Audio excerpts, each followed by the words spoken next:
Meus irmãos e minhas irmãs, que a doce paz do nosso Senhor Jesus permaneça em nossos corações. E estamos aqui, mais uma vez, iniciando mais um estudo do movimento, dos servos de Yahvé. E o nosso estudo de hoje será no Antigo Testamento, no livro de Provérbios. Provérbios escrito pelo rei Salomão, filho de Davi. E o nosso estudo de hoje, a nossa interpretação bíblica, será ainda no capítulo 1, só que interpretaremos do versículo 8 até o versículo 19, que tem o subtítulo de Recomendações da Sabedoria, o sábio fugir dos maus companheiros. Então vamos interpretar versículo a versículo, lembrando mais uma vez que esse estudo dos servos de Yahvé, esse estudo das Escrituras Sagradas, ela não segue a teologia convencional. A nossa forma de interpretar, de expressar os textos bíblicos, ela não vem apenas de uma maneira particular, mas ela vem também sob a direção do Espírito de Deus, buscando alcançar os corações que buscam uma palavra mais esclarecida, que buscam uma palavra onde buscamos mergulhar fundo nas Escrituras. E toda a interpretação bíblica, inclusive do Antigo Testamento, buscamos seguir o pensamento de Cristo e dos apóstolos, uma doutrina que foi muito esquecida nos tempos atuais, em que hoje nós vemos diversas doutrinas humanas, como doutrinas do arrebatamento, doutrinas da prosperidade, doutrinas que o estudo bíblico comparativo não consegue sustentar. E, inclusive, se vocês quiserem saber mais detalhes, eu deixarei um link lá do Projeto Despertai, onde os nossos irmãos também falam a respeito dessas verdades eternas e explicam detalhadamente também esses assuntos. Mas em um outro vídeo nós faremos algumas explicações também a respeito. E voltando aqui ao assunto, vamos abrir as nossas escrituras lá em Provérbios, capítulo 1, a partir do versículo 8. Escuta, meu filho, a disciplina de teu pai. Não desprezes a instrução de tua mãe, pois será formoso diadema em tua cabeça e colar em teu pescoço. Essa linguagem simbólica que encontramos em Provérbios, ela não é apenas um poema, mas ela encerra aqui uma visão metafórica, falando justamente de como é virtuoso o homem que busca seguir as instruções de seu pai e de sua mãe, porque isso enriquece espiritualmente todo aquele que se volta para a vontade de Deus, que busca cumprir obedientemente os seus decretos. Porque a mensagem para o povo de Deus, ela precisa ser clara, precisa ser transparente. E nós somos esse grande Israel espiritual, não o Israel físico. Se for pela questão de consanguinidade, muitos não podem ser considerados judeus no sentido carnal da palavra.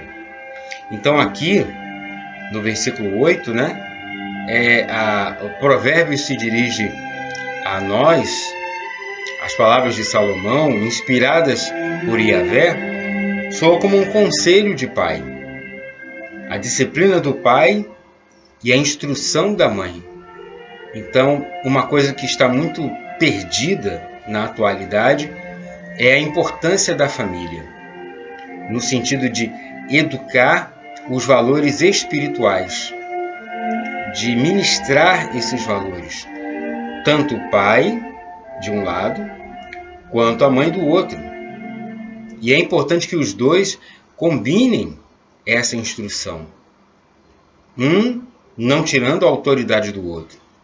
E o que mais vemos é o contrário disso. Lares desestruturados, uma competição tremenda em quem permite mais, e a desorientação.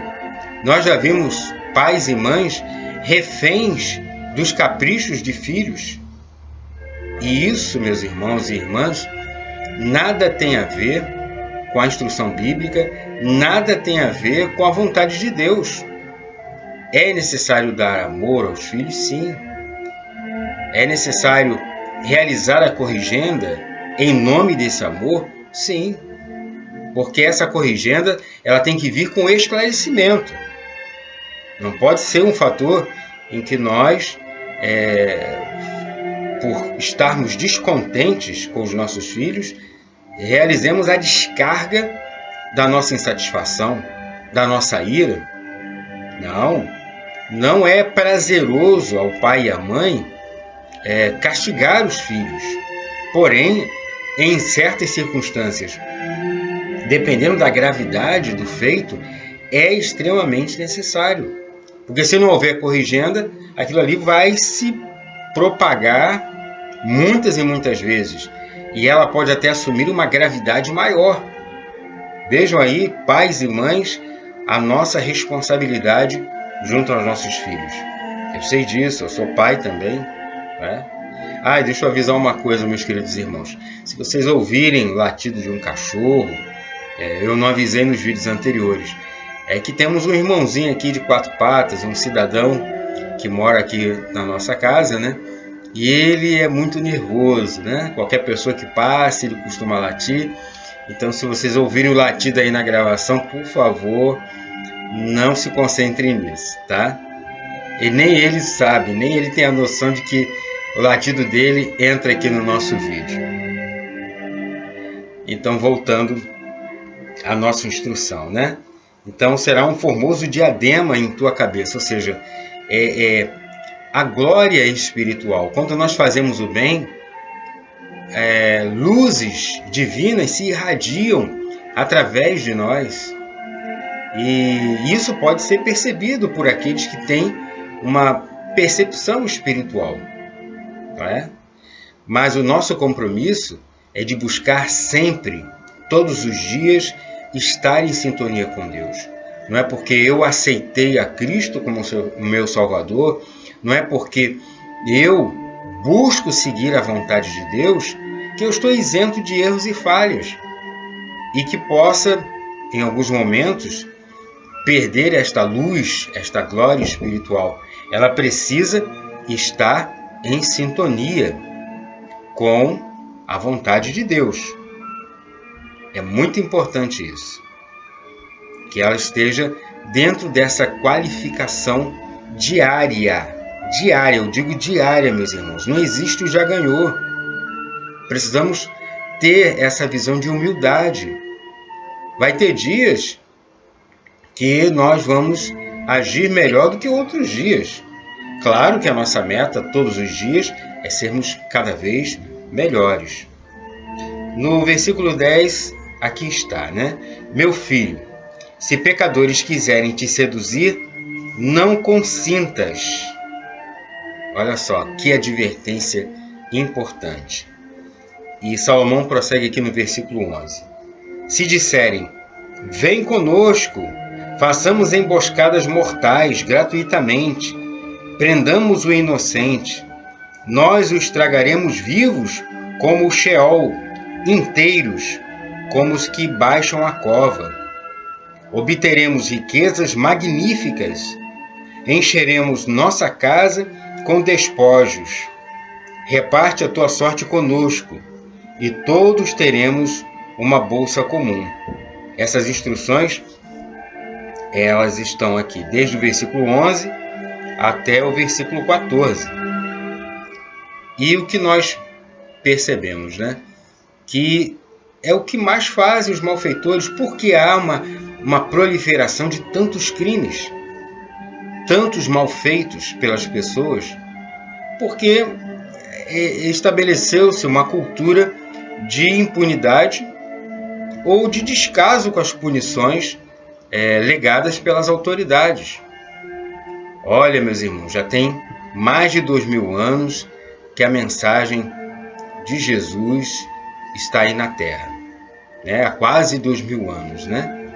E o que nós percebemos é que a humanidade continua impenitente, continua mesmo tendo conhecimento não só de como é bom e de como traz benefícios à vida do homem praticar o bem, e as consequências nefastas, as consequências desagradáveis de sofrimento que traz para a vida daquele que escolhe o caminho do mal. Pois é, meus irmãos, nós vivemos num planeta e numa sociedade muito atrasada. Nós que estamos ligados espiritualmente à casa de Davi, nós que estamos espiritualmente ligados à casa do Cristo de Deus, porque Jesus descendeu materialmente da casa de Davi, mas ele é o Senhor de toda esta casa. E ela terá um papel decisivo na história da humanidade, como nos apontam as Sagradas Escrituras. É só a gente fazer uma leitura atenta desses ensinamentos. E o que nós percebemos? As pessoas, meus irmãos e irmãs, não estão nem aí.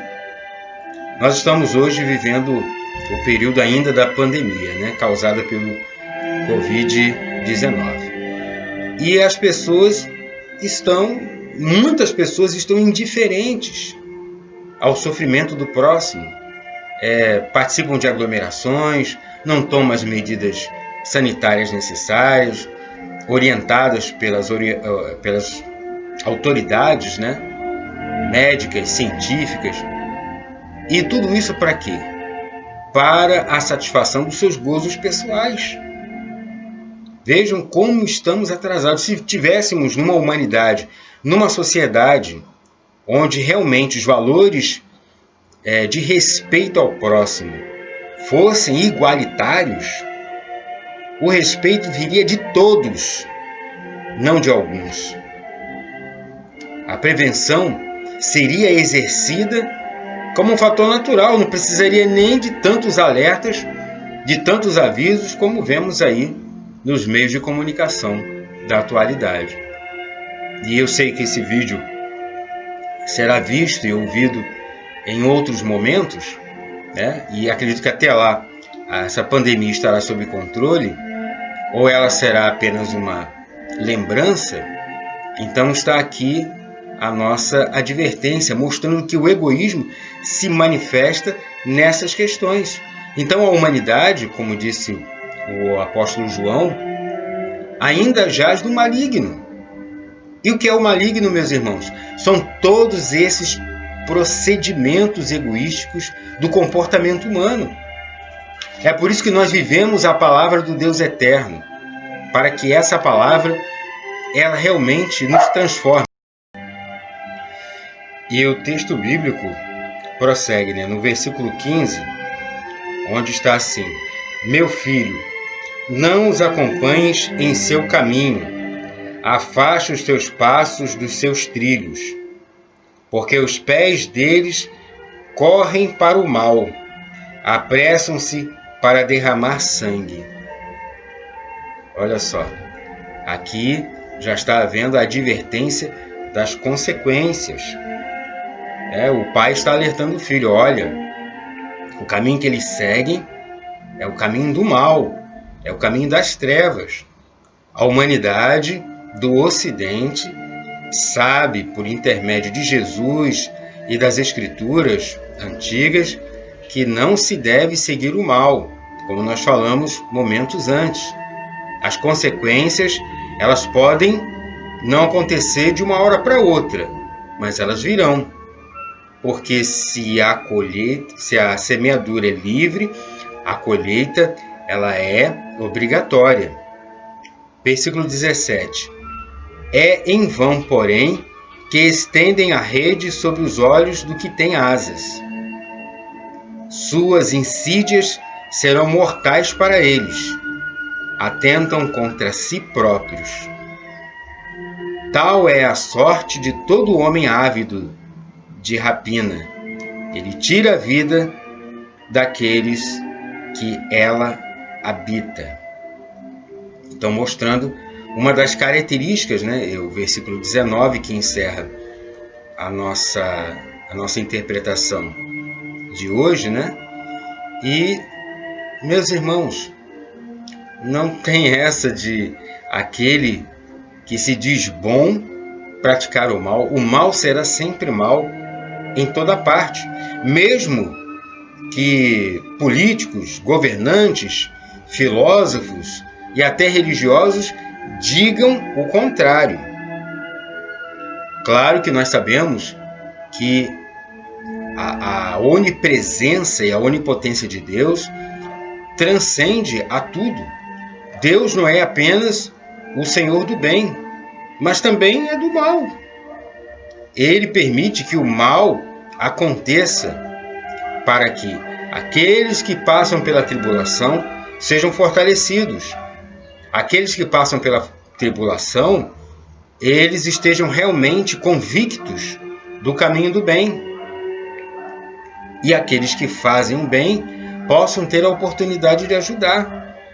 E lembrando, meus irmãos, que aqui nós não sustentamos a teoria de que existe uma única vida, que morreu, acabou, e que o destino do homem vai ser decidido em 70, 80 ou menos anos de uma única existência na Terra. Nós não acreditamos nisso.